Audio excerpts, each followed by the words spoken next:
Hello everyone, this is Vet Talk and I'm your host, Sergeant Gonzalo Duran. First, I'd like to start off by saying thank you to our executive producers, JM Empire Media and Vero G Productions, for making this year our most incredible year. Thank you so much, guys. Also to sponsors such as Has Hearts, a Michigan-based veteran organization that sponsors us through having veterans and artists together to make fashion such as this shirt. So now, today's honored guest is James Young, professor at Monroe College, also an advocate for the LGBT community and a performer. James, now before we start, pronouns, how do I address you? Yeah, so I use he, him, and they, them pronouns. Okay. And the reason why we do that and why I do that everywhere is if more of us share our pronouns, we're letting people know that we respect pronouns and that we don't assume pronouns. And there's a reason why I also use they, them, even though I'm a cisgender person who identifies as he, him. I use they, them because, you know, if I walked out the room and I left my phone here, you might say, oh, they left their phone. And I wouldn't say, oh, I can't believe you used they for me, right? I think we all use they, them, you know what I mean? And so in knowing that it's being used that way anyway, that's why I use they, them, but also there's some people who only exclusively use they, them pronouns only, right? And so therefore, I wanted to be in solidarity with those who use that because I wanted to have that conversation with people to educate that they, them is a singular pronoun as well, and that it's a perfectly fine pronoun to use. Okay, well, you know, for somebody like myself, a straight individual who's a supporter of the LGBT community, you know, I've only come across some of the words that you've used a handful of times, if that at all. And I've been working in this capacity, let's say, maybe about 10 years. So thank you for, you know, making that known for me as well. Yeah, and can I ask you what your pronouns are? Like if you left your water bottle behind, you would want someone to say, he left his, she left hers, they left theirs? I would assume he. You would want he, him. Yeah, so those are your pronouns. Okay, there we go. Now I know that part. Thank you for that. I appreciate it. Now, for the general population, at what point do you say that that's I don't want to say a problem or anything, but like for us to be aware, because I know recently there was a date that came up for National Coming Out Day.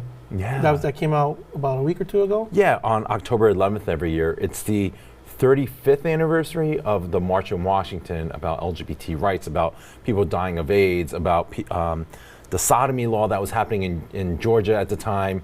So Coming Out Day is actually an anniversary of that. And it was this idea that if everyone came out, then no one would be able to say, I don't know anyone that's LGBT, right? Like that was the idea.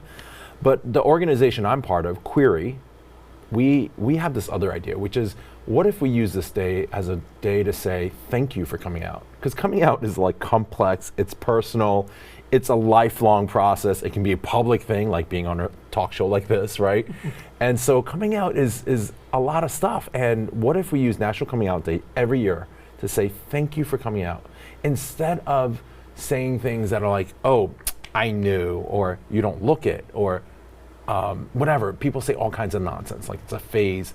Just say thank you for coming out. Thank you for letting me into your life. Tell me more about you. So that's the thing that we're pushing. And then, you know, because I can see like saying it that way could probably hurt somebody's feelings. Right. You know, they're coming out to make sure that they're open. It's their turn, their time to shine in this situation. And for someone to say like, oh, well, you knew. You know, that's, you know, I could see how that could be hurtful. So, you know, I've never dealt with that situation, and over the years, you know, I've had people to counsel me, such as Apollonia, Queen of the Bronx, shout out Apollonia, and Reverend Carmen Hernandez to, you know, push me, you know, I don't want to say push me, but guide me in the direction of where to go. Because, you know, I've worked with them over the years for the Pride Parade, you know, the Safe Haven project that we worked on. But once again, these are things, new words that I've never come across, or if I did, maybe a handful of time, like cisgender, you said earlier? Oh, you're right, cisgender. So every baby that's born, right, we give them a name. We also give them a gender. So we say assigned a gender. And if the doctor assigned you male and you identify as male, that's cisgender. If your doctor assigned you as male but you identify as female, that's transgender. Trans means across, cis means same, right? So, yeah, so that's cisgender and that's transgender. Look at this, we're doing all this education right here. It's a lot for me to comprehend. I'm probably gonna write this down later to go through it later. But now, besides the National Coming Out Day, besides Pride month, I believe it's June, correct? Yeah. There's also something coming out soon, or maybe has passed, National Pronoun Day. Yeah, so on Wednesday of this past week, although the viewers will see this later on, every third Wednesday in October is International Pronouns Day, which started in 2018 to say, hey, listen, if we all started sharing our pronouns, then we make it safer. And when we say all, we mean everyone, right? So straight allies included, right? Because if I came in and you're like, hey, my name is and my pronouns are, I'm going to feel, as an LGBTQ person, I'm going to feel a little safer. I'm going to feel like, oh, this is like seeing a pride flag. It's like, this is a safe area. I can be more myself. And as a professor who teaches, I do this in every one of my classes. And I can't tell you how many students have come up to me on the first day of class after hearing it will say, I didn't know that we could just fully be in class here. I thought I had to like keep my gayness or my transness or whatever like at home, and I couldn't be fully here. And do we really want students to not fully be in the room? How are they going to be learners, right? Or employees, how are employees going to be fully there if they feel like they have to leave a piece of them outside of that space? Yes, I can see that. That could be a situation. Now in Manhattan, when I came back home in the Bronx, so I left to the military when I turned 18 in 2013, came back home, 8 years later, and a lot of things had changed for me. Just noticing the rainbow flags in a certain area of Manhattan, not understanding, I walked into where did I walk into? To a Cuban restaurant, and I didn't see it at the time and I didn't realize it, but I passed the rainbow flags. There was the restaurant was filled with men, and I noticed I was getting looks at. This is me at a lot younger and thinner and, a little bit more. And I was like, I'm getting a lot of notices here today. Okay, well, no. And I remember getting a sandwich and sitting down. And then I'm sitting there, and all the tables have two men in it. And I was with one of my Marine buddies.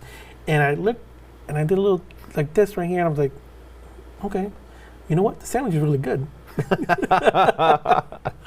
Yeah. So for me, that change, what I'm trying to bring up is that the Bronx has made a lot of changes, and has been more inclusive with the LGBT community.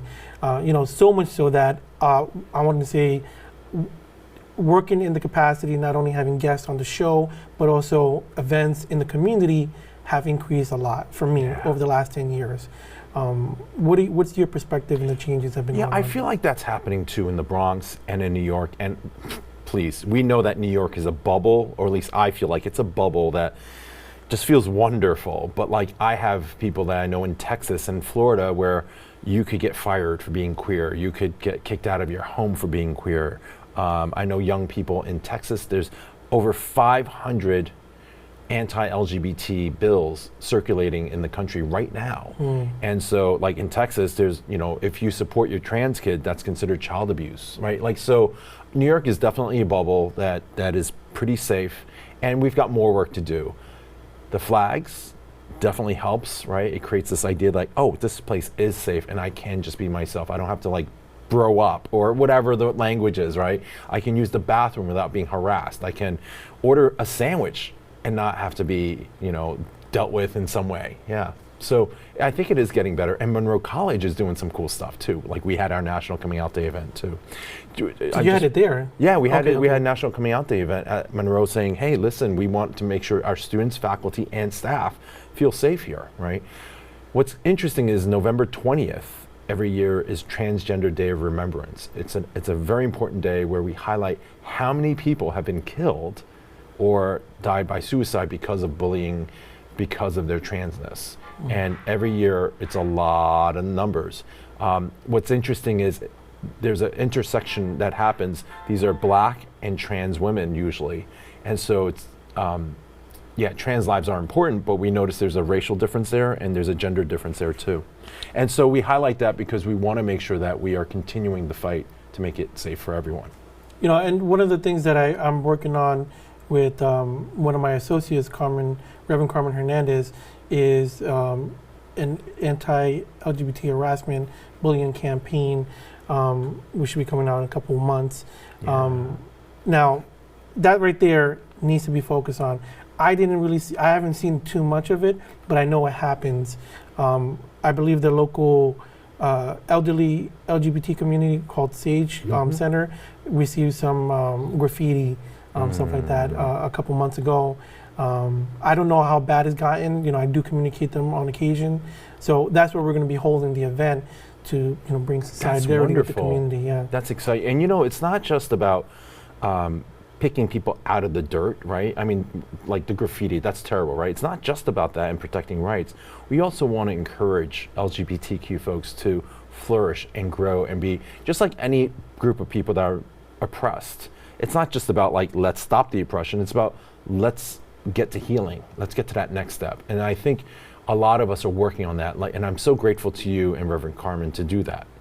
So when you said, be more open and stuff like that right now, performing. Now that's something new, something that I haven't seen in the Bronx that often. Now I know there is the BAD. I don't remember the acronym. What it's Bronx Academy of Arts and Dance. Yeah. Thank you. Where it's a safe haven for the LGBT community to perform and act. But I know you've performed there. I've seen you perform there. But I know you're a performer and you have music and other actions and stuff like that. Could you give us more information about that? So I perform as I.Den.T.T. That's I.Den.T.T. And you find me on all the socials, Spotify, Pandora. My music's all out there. But I figured a new way to be an activist was to write music that was about queer experiences. And so some are very straightforward, excuse the pun, in regards to being queer focused, like my song Queerphoria. That's queer euphoria put together, Queerphoria. And so, yeah, it's about spreading queer joy in any way it can and talking about queer experiences and relationships. And I found it's a fun way to do that. And then I also get to put on a persona because identity only uses they, them pronouns, right? And so I put on the boots, I got the outfits and the sparkles. James doesn't really do sparkles and glitter. Glitter's like the I don't know, like the STD of paper. I'm like, ew, gross. You get it on you, you can't get it off. But identity gets to do all that and have fun. And I get to play in that kind of dragish world. And then at the college, I get to put on a tie and play in that dragish world, right? Because drag is just clothes, right? Mm-hmm. You and I were talking just beforehand how this is not how we dress, right? Mm-hmm. So I think clothes is interesting. So that's another way in which I'm playing, but also giving other people permission to play. And I think that's really the key. So now, with all the work that you've been doing, the advocacy, the music, is there anything coming up that you want to tell the people to look out for? Oh yeah, my newest song is a remix. Thanks for reminding me. It's called Out on the Floor, the remix. It's Together remix, the number 2 remix. And that's blowing up everywhere. It came out around National Coming Out Day. I wrote it 30 years ago as a ballad for, this is before marriage equality was a thing, right? So I thought I would never be able to get married. I thought I could never find someone to love me, let alone a community of people, right? And so I had this dream, and I wrote this song called Out on the Floor because we finally get to be out on the floor as a couple, right? Yeah, so I did that, and then I did a remix. My producers, who are also in the Bronx, they're amazing. They came up with this remix, and we dropped it. It's just blowing up everywhere, and there's a music video coming out in November, so I'm excited to show that too. That's going to be awesome. For the audience out there, could you tell them one more time how they can reach out to you? Yeah, so they can go to I.Den.T.T. They can use that and look me up on Spotify, Pandora, all the streaming platforms. And the best way to be in touch with me directly is on Instagram. Well, James, thank you for being here. Thank you for giving us some more information. For the viewers out there, once again, you have National Coming Out Day, you have National Pronouns Day, National Transgender Day of Remembrance. Transgender Day of Remembrance coming up November 20th. So you already know that there's an outlet for them. One of my main things is End the Stigma campaign. Yeah. Trying to, whatever your situation, where you are in the spectrum of the LGBT to straight community, losing a life should never be a situation that should come up. So that's where we stand for that. Do you want to say something? Just one more thing. So in the past, we've done a lot of work. My organization, Query, QUEERY.US, that's the website. You can find a lot of stuff that we do which makes queer theory fun, not just academic.